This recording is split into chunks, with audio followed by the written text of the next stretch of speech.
इतिहास। और जब आप कल्पना कर सकते हैं क्या भारत भर में कोई भवन ऐसा हो जिसकी नींव सोने की ईंट से रखी गई हो? किसी की नॉलेज में हो तो बता दें।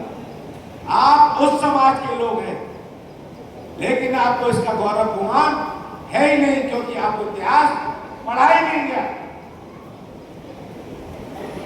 और मैं आज इस मन से एक बात कह देना चाहता हूं, सैनी, माली, शाक्य, मौर्य, कुशवा समाज के बहुत सारे संगठन चल रहे हैं, बहुत सारे लोग समाज सेवा कर रहे हैं, लेकिन अगर किसी ने गुलामगिरी पुस्तक नहीं पढ़ी, किसी ने किसान का कोड़ा पुस्तक नहीं पढ़ी, किसी ने सत्यशोधक समाज नहीं पढ़ा, किसी ने महामना ज्योतिराव फुले को नहीं पढ़ा, सावित्रीबाई फुले को नहीं पढ़ा, वो इस मिशन को कभी जान ही समझ नहीं सकता है, उसकी चाहे उम्र 100 वर्ष हो।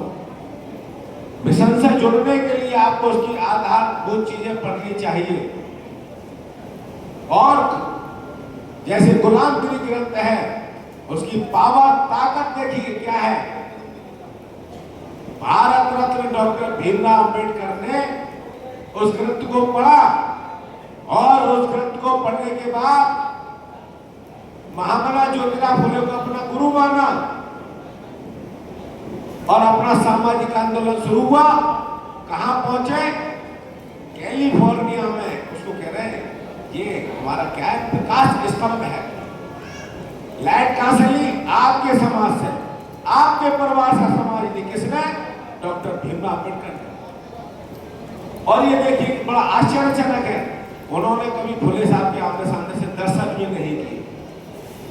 और उस ग्रंथ की पावर देखिए आप। अगर इस समाज को आगे बढ़ना है तो आपको गुलामगिरी ग्रंथ को पढ़ना पड़ेगा। और आदरणीय लोकेश सैनी एडवोकेट साहब ने जो बात रखी थी, जो हमारे बैठने के सबसे ऊपर है, आधार।